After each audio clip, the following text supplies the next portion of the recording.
Así que llegamos al Jueves Santo, aquel primer Jueves Santo. La Biblia relata en el capítulo 14 del libro de Marcos, en el versículo 12, que era el primer día de la fiesta de los panes sin levadura, cuando se sacrificaba el cordero para la Pascua. Los seguidores le dieron a Jesús, y hay que estar muy atentos a esto que le dijeron: ¿dónde quieres que hagamos los preparativos para celebrar la cena de la Pascua?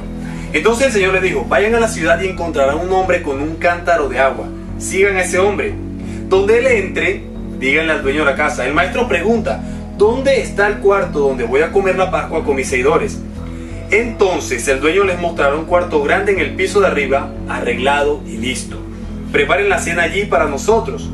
Los seguidores salieron hacia la ciudad y encontraron todo tal como Jesús les había dicho, y prepararon la cena de la Pascua. Esto me llamó la atención.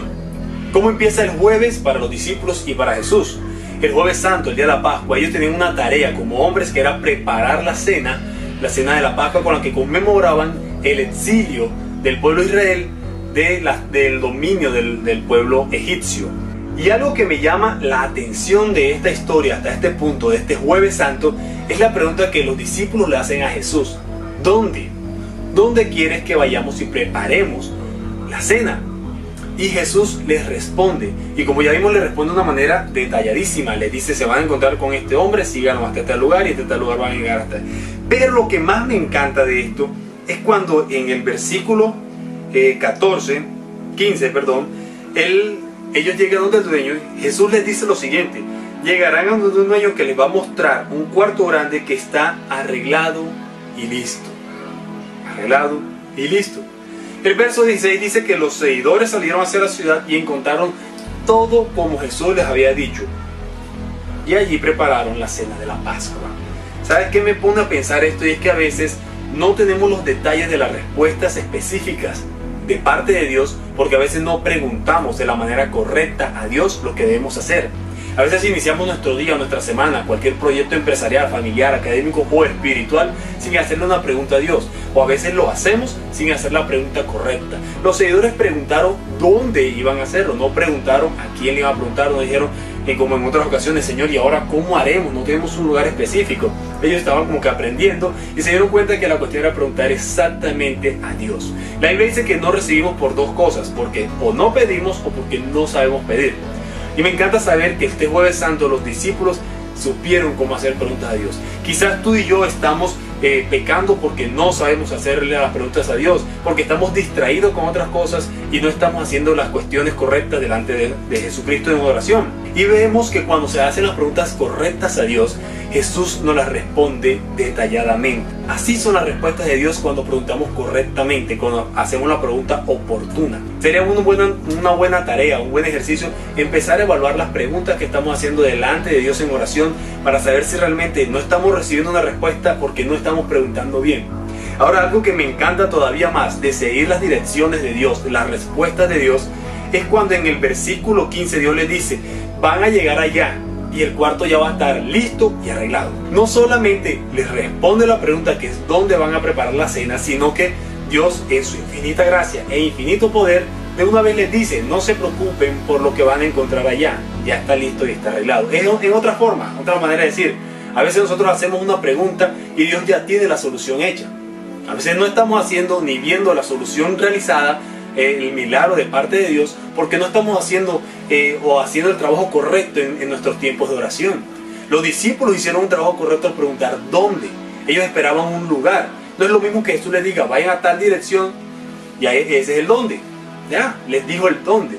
Jesús no le bastó eso. Jesús dio detalles específicos, y no solo eso, le dijo: ya yo estuve allá y ya le dije al dueño de ese lugar que arreglara y dejara todo listo. Y así va a ser en nuestras vidas también. Yo lo creo de esta manera porque lo he experimentado. En los momentos en los que Dios da una respuesta específica a través de su palabra, ya sabemos con total seguridad que Él ha estado ahí.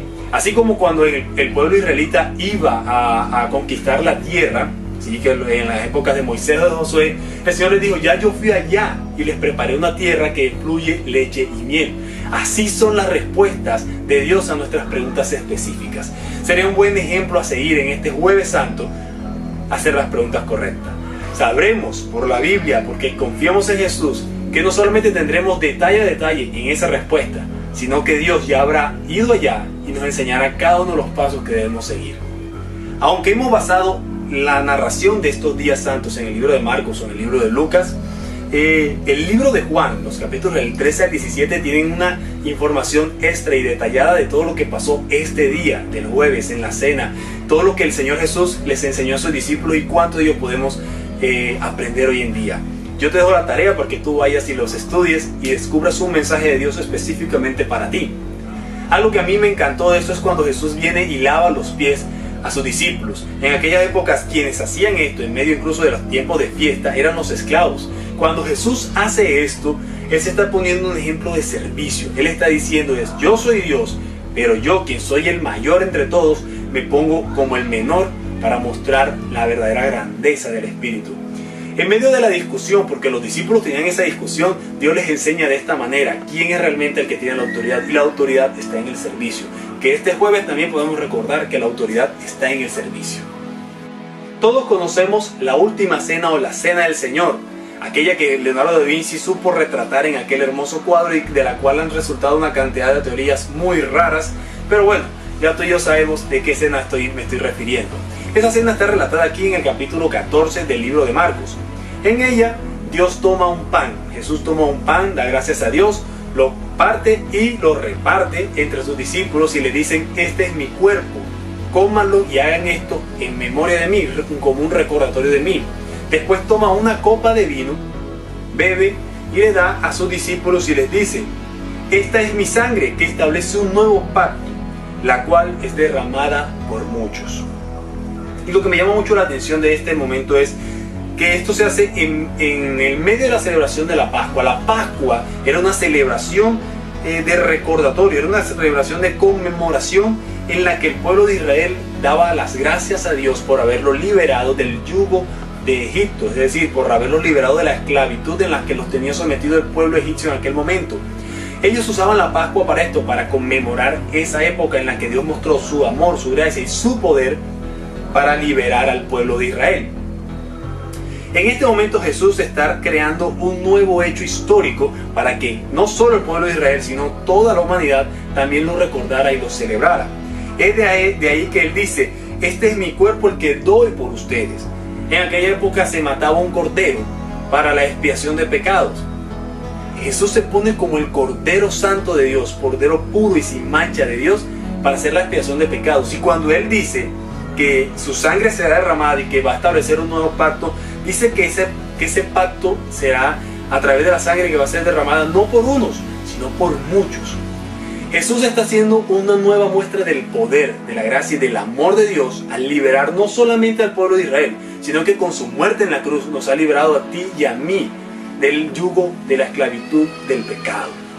Y por eso Él dice, ahora ustedes van a hacer una nueva cena, no una cena de Pascua, no una fiesta de los panes sin levadura, van a hacer una cena en conmemoración mía. Jesús, con estas palabras que son muy fuertes para alguien que la está escuchando del pueblo judío, está diciendo, yo soy Dios y yo soy quien con el acto que voy a cometer, que solo lo sabía Él en ese momento, que era morir en la cruz, los estoy librando a ustedes. Recuérdenlo. La fiesta de la Pascua se celebraba normalmente entre familias, se comía un cordero. Cuando la familia era muy pequeña, se permitía que las familias compartieran ese cordero con otras para que se pudiera acabar el animalito.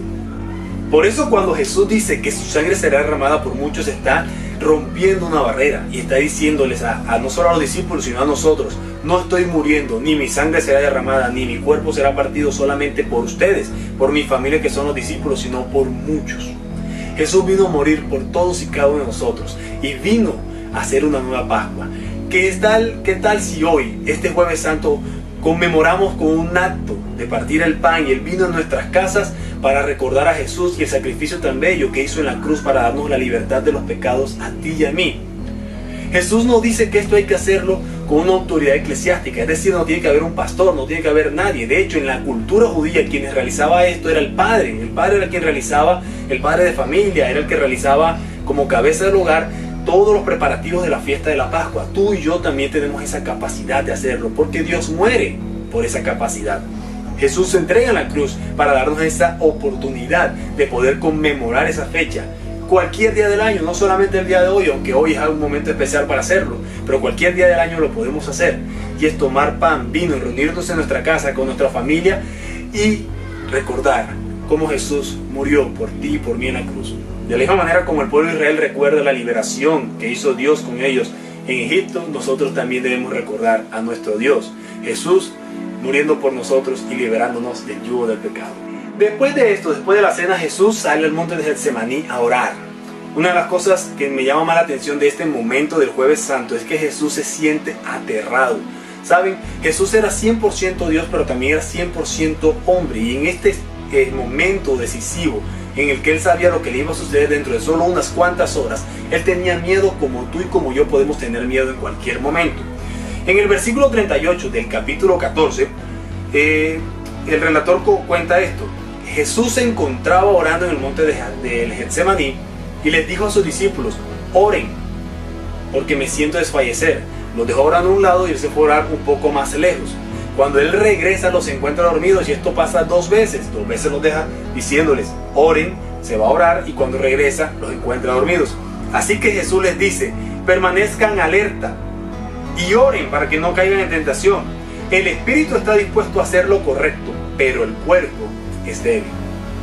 Y sabes, yo creo que Jesús no solo le está diciendo esto como una enseñanza desde un lugar de autoridad e intocable, Jesús a sus discípulos. Creo que Jesús lo estaba viviendo en ese momento.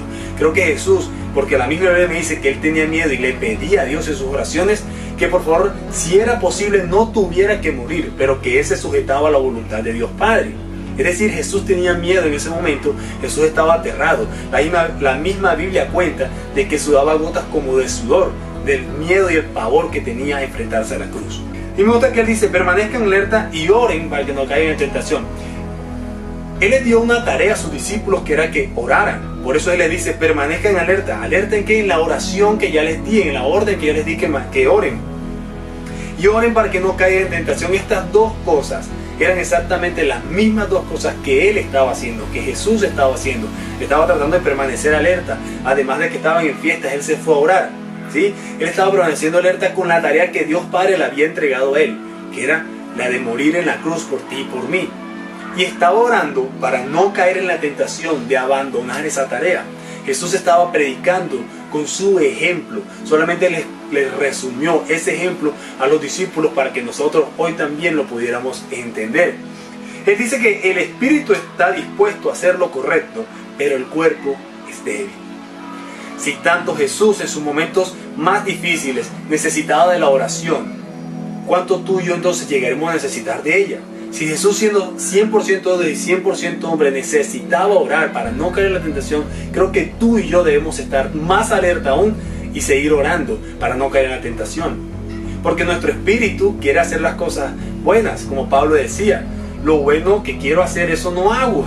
¿Por qué? Por la concupiscencia de mi carne.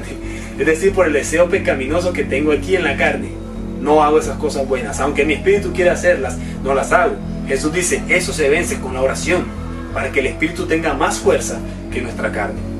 Incluso en sus momentos más débiles, incluso en sus momentos de más temor, en el momento más humano de Jesús, Él nos está enseñando algo tan bello como es que permanezcamos alerta con la tarea que Dios nos ha entregado.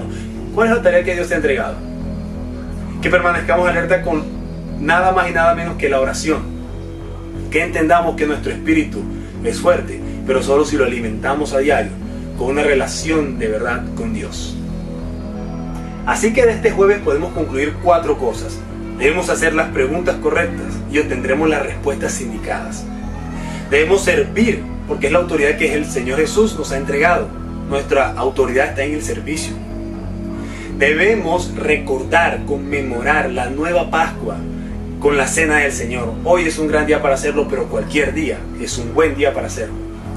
Y por último, debemos mantenernos alerta, como siempre ha dicho Jesús, y mantenernos en oración. Espero que este contenido que estamos creando te guste. De esa manera nos des un me gusta y lo compartas para que más personas puedan aprender sobre las enseñanzas de Jesús en esta primera semana mayor, en esta primera semana santa que Él vivió. Mi nombre es Marlon Ávila, esto es Desde la Azotea. Recuerda que aquello que Dios te está diciendo en la intimidad, por favor, ve y grítalo desde las azoteas. Dios te bendiga. Nos vemos en el video de mañana, que va a estar muy bueno.